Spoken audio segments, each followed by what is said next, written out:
There's a particular kind of quiet that settles over a man when he's spent his whole life chasing the horizon, certain that the true gold, the real solidity, lies just beyond the next pay stub, the next promotion, the next number on a balance sheet. He thinks he's building a fortress, brick by careful brick, against the uncertainties of the world, against the gnawing doubts within. And for a long time, he believes it. He truly does. He believes that money, hard-earned and carefully saved, is the ultimate measure of his worth, the only true comfort in a world that doesn't hand out comfort for free. That kind of quiet, it certainly knew Curtis. At 48, he was a construction worker, had been since he could hoist a 2x4 without wobbling. His name wasn't etched on any city skyline, but every brick, every poured foundation, every beam that pierced the clouds in this sprawling mid-sized city had felt the honest grit of his hands. He was a man built for purpose, square-shouldered, with the kind of forearms that looked like they'd been hammered from oak and sinew. His face, weathered by sun and wind more than time, was a map of unspoken endurance. Deep-set eyes, the color of tired denim, held a steady, observant gaze. They could size up a structural weakness in a second, or a man's character just as quick, though he rarely offered his assessment aloud. He wasn't a talker, not by a long shot. More of a listener, the kind who'd nod once, maybe grunt, letting you know he heard you without needing a speech. His gruffness wasn't meanness, just a lack of polish, a disinterest in small talk that felt like a waste of breath. But beneath that reserved exterior, there was a fairness, an unshakable sense of doing right by people, especially when it came to his work. If Curtis built it, it stood. If he promised it, it got done. That was his code, simple and sturdy as the concrete he poured. Every morning, the same rhythm. The alarm clock, a clunky old digital number from a forgotten Christmas, would blare at 5 a.m. Not a gentle chirp, but a jarring, insistent squeal that dragged him from the shallow pockets of sleep. His small, well-maintained house on the outskirts of the city, nestled in a modest, older neighborhood, was quiet in the pre-dawn dark. It was the kind of house where you knew the neighbors, even if you only exchanged a nod and a wave, the kind of place where a barking dog could tell you it was Tuesday. Curtis liked that quiet, the predictable hum of the refrigerator, the only sound breaking the silence as he stumbled towards the coffee pot. He'd dress in the dark, pulling on jeans worn soft from countless washes and work boots scuffed to a fine patina. His lunch, packed the night before, usually a ham sandwich, an apple, and a thermos of black coffee, sat waiting by the door. There was no fuss, no wasted motion.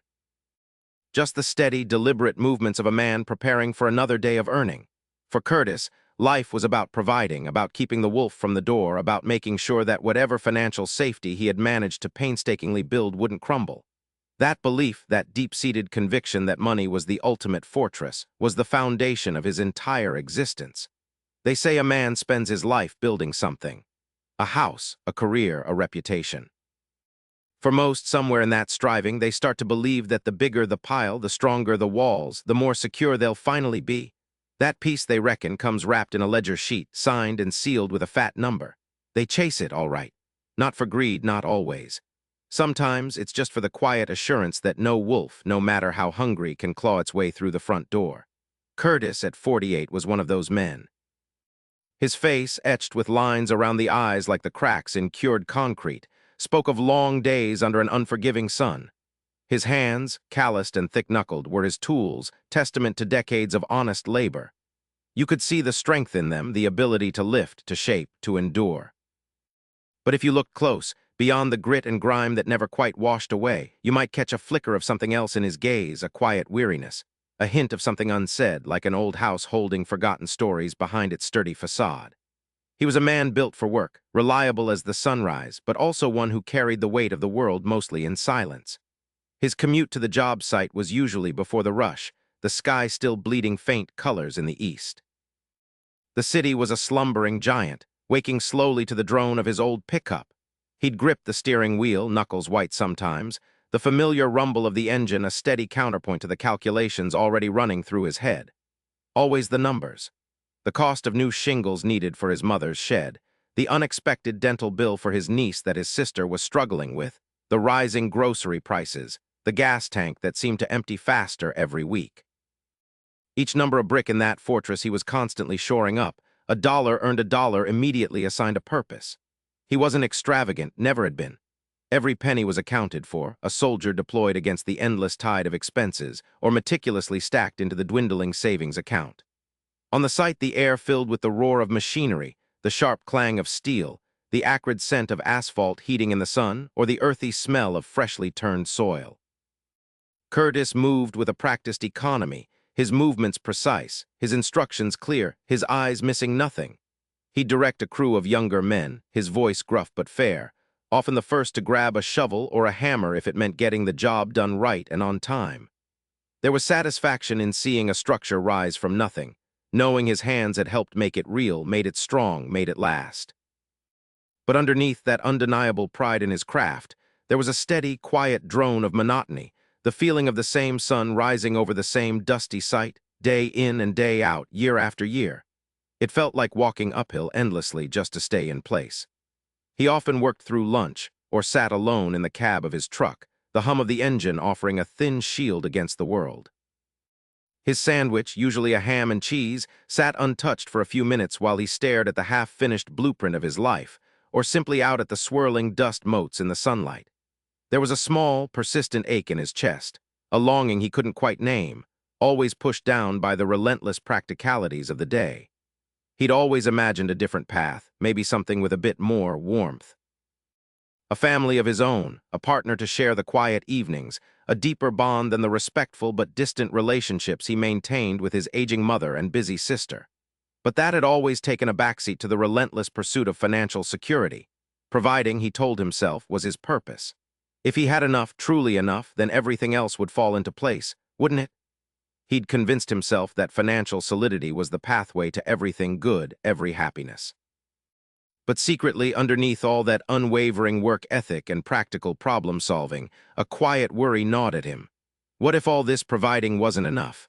What if his worth, deep down, didn't extend beyond the next paycheck, the next perfectly poured slab? What if, when the work stopped, there was nothing left? When stress mounted, and it often did, a materials shortage, a truculent subcontractor, another unexpected bill, he'd find himself pulling away, retreating into himself, convinced that silence and hard work were the only reliable answers. He found it easier to just do than to talk. Money, he firmly held, could fix nearly anything, buy time, buy comfort, buy safety. And if it couldn't, well, then it probably wasn't worth fixing in the first place, or it was beyond his control. This silent bargain he'd made with himself, trading connection for what he perceived as security, left him an island, sturdy and strong, but undeniably alone in the vast ocean of his ambitions. The chirping of his old digital clock radio, tuned to a local news station, usually broke the pre-dawn quiet around 5 a.m. Curtis didn't need it. His internal clock, calibrated by decades of sunrise starts, often had him stirring minutes before the first scratchy report of traffic and weather. He'd swing his feet to the worn linoleum, the chill a familiar jolt, and head to the kitchen. Coffee, strong and black, brewed while he methodically laid out his work clothes, heavy denim, a faded flannel, sturdy boots that had seen more miles on concrete than some men drove their cars. A quick, often silent breakfast, usually eggs and toast, consumed with the day's tasks already mapping themselves out in his mind. No dawdling. Time was money, and money was security. His truck, a Ford F-150 that had earned its rust, rumbled to life in the cool dark. The drive to the job site was always the same. Empty streets slowly filling with the ghosts of other early risers, the first blush of weak light staining the sky.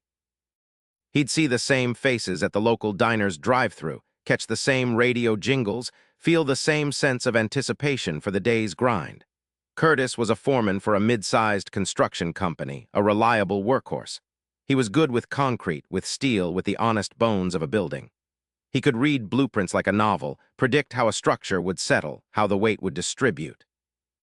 His hands, thick and calloused, were extensions of his will, shaping the raw earth into something solid and permanent. There was a quiet pride in that, a deep satisfaction in seeing a structure rise from nothing, knowing his sweat and skill were in every beam, every wall.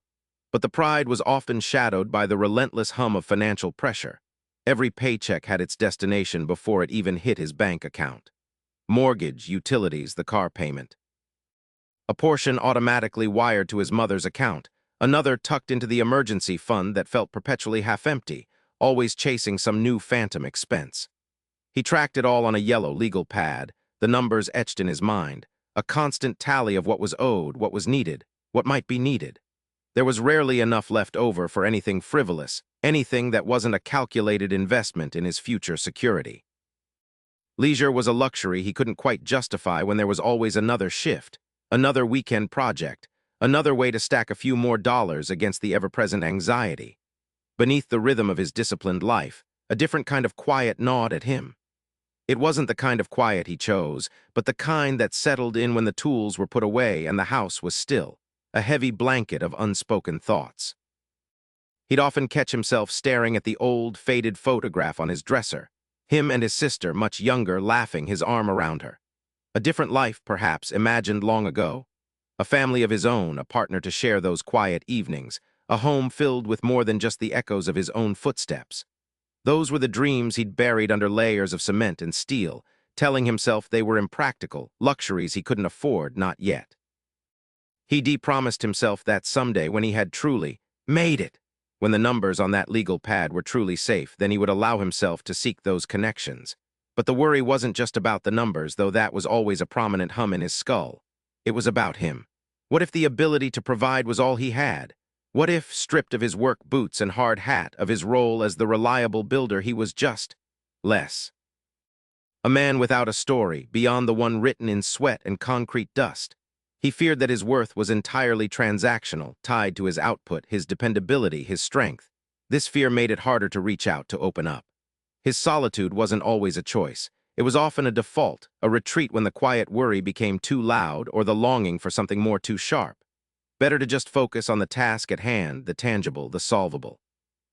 Emotions, messy and unpredictable, felt like another bill he couldn't quite afford to pay, another vulnerability he didn't have the time or strength to address.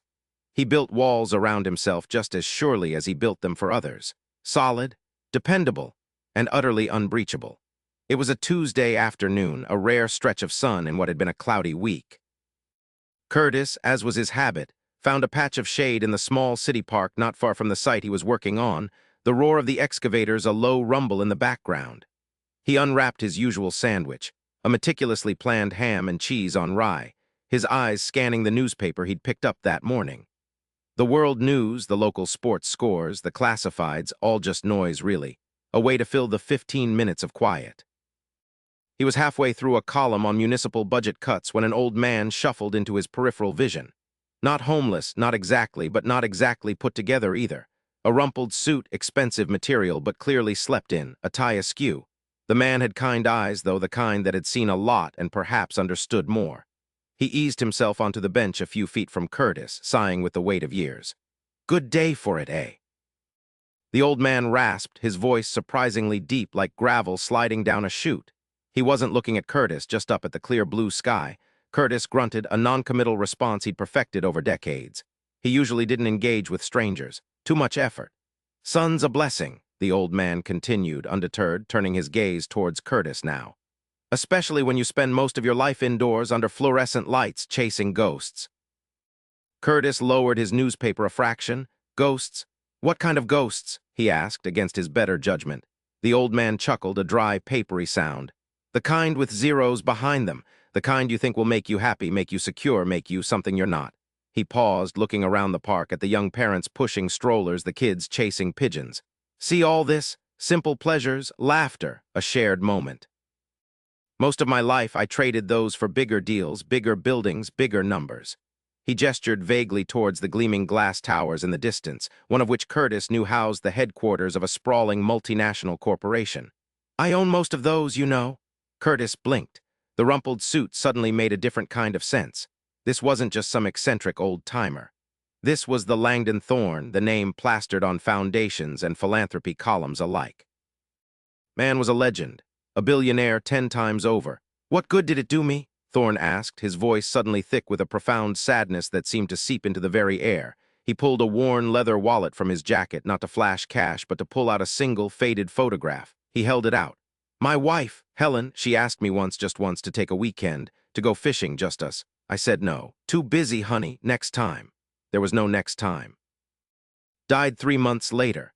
His thumb traced the smiling face in the picture. "Built an empire for her, for a family we never truly had. My kids, they're good people, but we're strangers, really. They see a name, a bank account. not a father.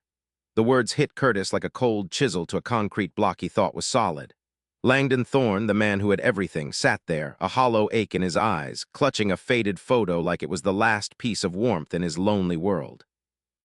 You spend your whole life building, Thorne continued, his voice softer now, almost a whisper, and you forget what you're really supposed to be building for.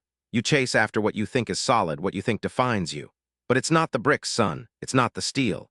It's the hands that hold yours, the voices that call your name just because they want to hear it, not because they need something from you. I made all the money. But I lost the currency that truly matters. He slowly put the photo back in his wallet. Don't make my mistake, son. The biggest regrets aren't the deals you didn't close. They're the hands you didn't hold. He stood up slowly, painfully. Enjoy your sandwich, young man, and your son. With another sigh, he shuffled away, leaving Curtis on the bench, his sandwich forgotten, the newspaper unread, the roar of the city suddenly silent in his ears. Curtis drove home that evening, the old man's words playing on a loop in his mind.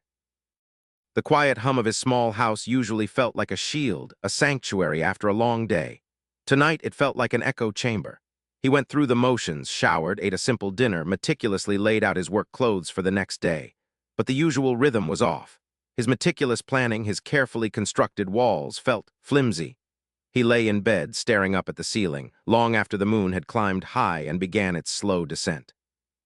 The digital clock on his nightstand glowed 3:00 a.m.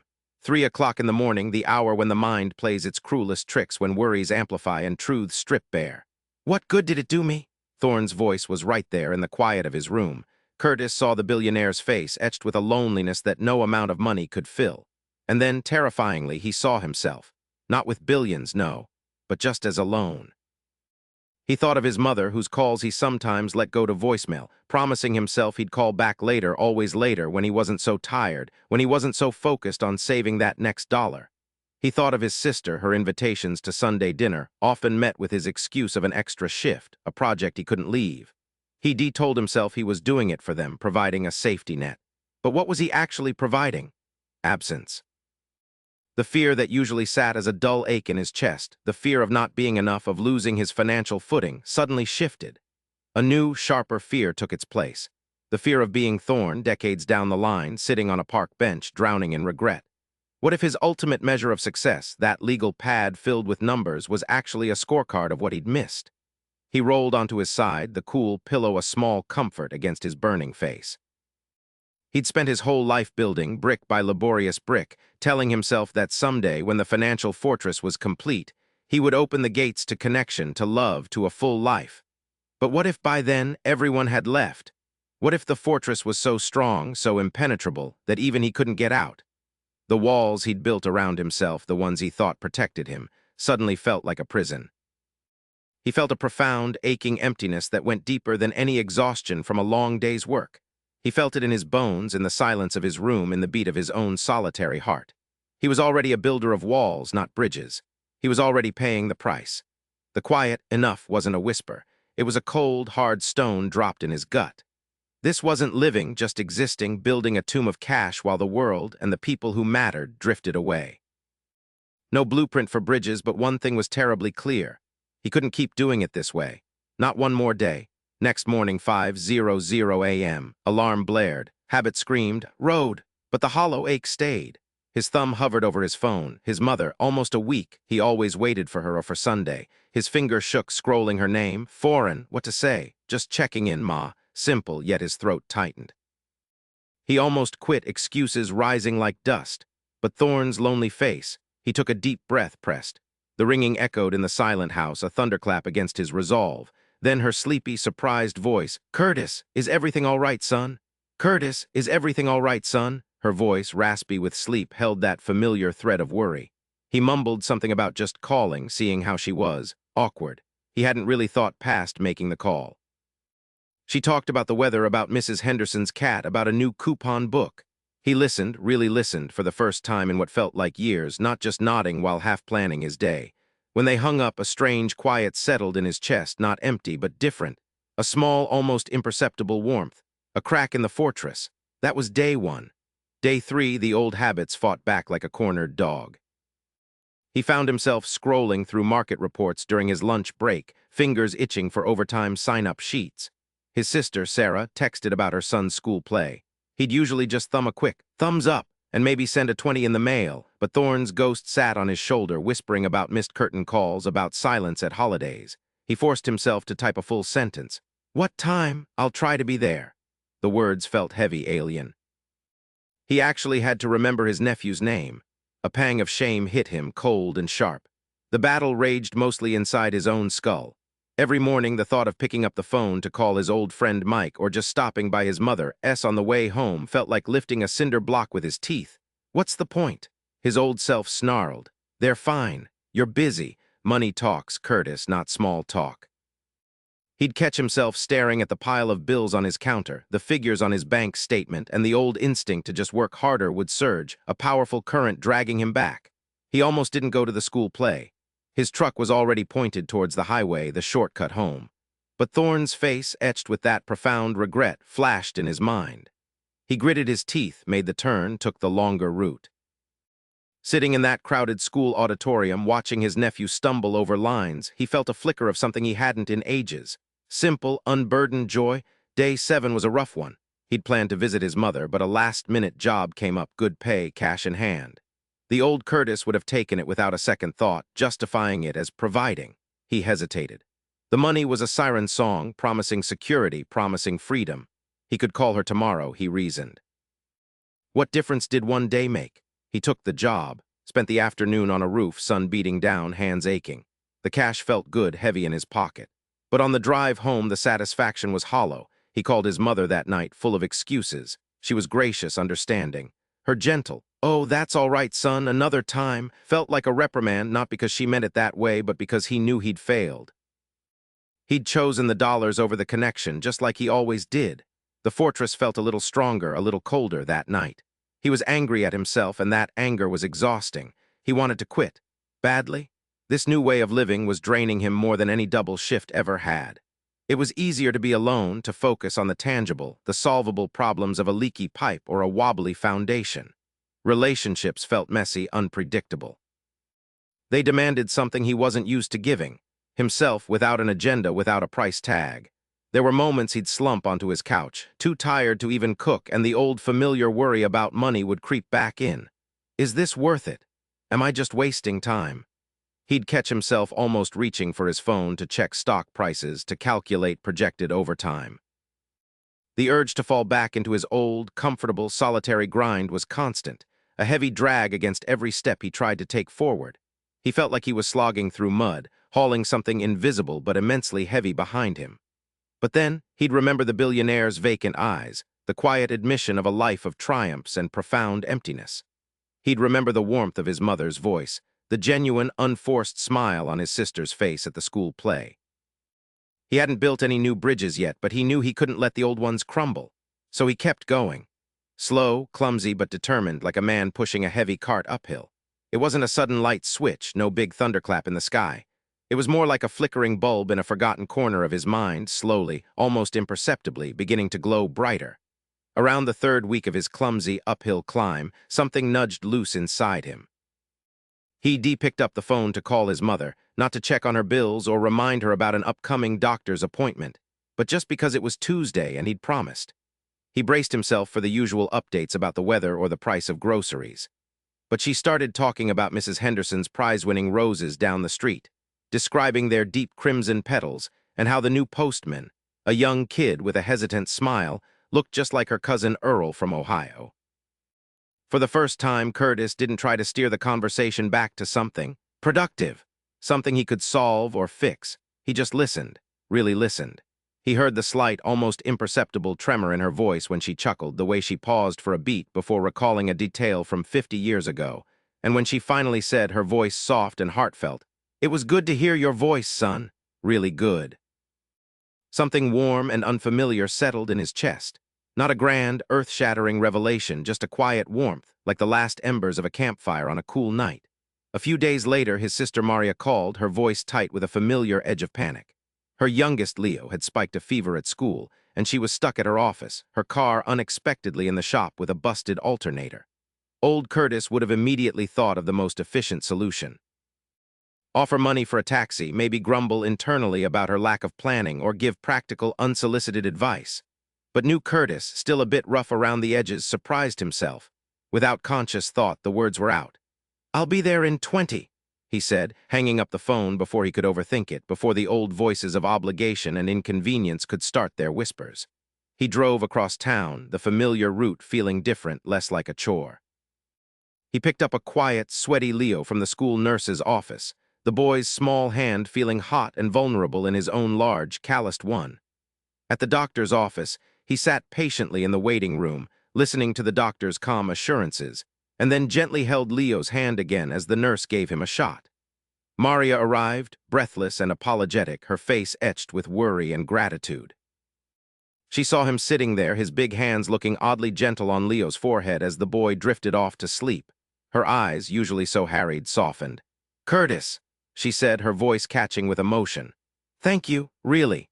He just grunted a usual response, but for the first time, helping out felt less like a heavy burden and more like a purpose. A different kind of purpose than fixing a crooked beam or sealing a leaky pipe. It felt good. That night, lying in bed, the familiar shadows still danced in the corners of his mind. The old worries about the future and his bank balance still hummed. But they seemed less imposing, less all-consuming. The mental ledger in his head, the one that tallied gains and losses, suddenly had a new, unplanned column. It wasn't about dollars and cents, not about interest rates or investment returns. It was about something else entirely. The quiet thanks from Maria, the genuine, unburdened laugh from his mother. It wasn't about what he got back, but what he gave and how it felt to do so without an agenda, without expectation. He still worried, sure, that was Curtis. But a sliver of something else had poked through the worry, a fragile, unfamiliar feeling he slowly recognized. Hope. A hope that wasn't tied to the stock market or a big year-end bonus. Weeks slowly turned into months. The tentative routine of connection, once a forced effort, slowly began to feel less like a chore and more like breathing itself. He still woke before dawn, still pulled on the same worn work boots, still wrestled with steel and concrete, shaping the bones of new buildings. But the hard, sharp edges of his world had softened. His morning calls to his mother became a cherished ritual, sometimes just a few minutes of quiet updates, sometimes long, meandering rambles about their shared past, about people he barely remembered. He discovered she had stories, real stories, vivid and rich, that he'd never bothered to ask for, too busy thinking about what he should be doing. He learned about his grandfather's quiet resilience during the Depression, about his mother's youthful dreams of being a dancer before life took its usual practical turns. It made her less of a person to simply provide for, and more of a person to know deeply and truly. He found himself at Maria's house more often, not just for emergencies or family obligations, but simply to be there. He helped fix a loose gate on a Saturday morning, offered to paint the kids' perpetually scuffed room on a Sunday afternoon, patiently taught Leo how to throw a baseball without judging his clumsy, enthusiastic attempts. He saw the way Maria leaned on him, not for money or a quick fix, but for his steady presence, his quiet strength, the unspoken understanding that he was simply there. He started noticing the little things, the way her hair fell over her shoulder when she laughed, a spontaneous, joyful sound, the smudge of dirt on Leo's cheek after playing outside, a testament to pure, unadulterated childhood. These small, fleeting details, he realized, were the very fabric of their lives, and he was finally weaving himself into it, rather than standing on the outside looking in, observing from a sterile distance. One blustery Saturday, he was shoulder-deep in Maria's garage, helping her clean out decades of accumulated junk, a task he'd usually avoid like the plague, preferring the predictable order of a construction site. They were both covered in dust, laughing at some hilariously awful kindergarten art projects. Maria paused, holding up a faded drawing of a lopsided house with a bright yellow sun. She turned to him, her gaze thoughtful. "You know, Curtis," she said, her voice softer than usual. "You seem lighter somehow, happier." He just grunted, pushing a box of forgotten toys, still uncomfortable with direct emotional pronouncements, but a small, undeniable smile tugged at the corner of his lips. He wasn't happy in the way you were after a big paycheck or a successful negotiation, but content in a deeper, more enduring way, a quiet satisfaction that warmed him from the inside out. He realized then that he hadn't checked his brokerage account in days. Not out of forgetfulness, but because the incessant, nagging urge to do so had simply faded, replaced by something else. quiet joy of a shared meal, the sturdy comfort of a familiar voice on the phone, the knowing glance across a room that spoke volumes without a single word. He was no longer counting dollars, meticulously tracking every rise and fall in the stock market.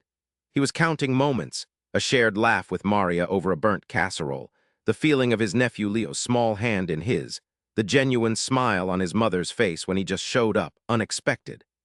And in this new accounting, he was finding a richer sum, a deeper sense of abundance than he'd ever imagined a financial statement could offer. His mother, bless her heart, was the first to really call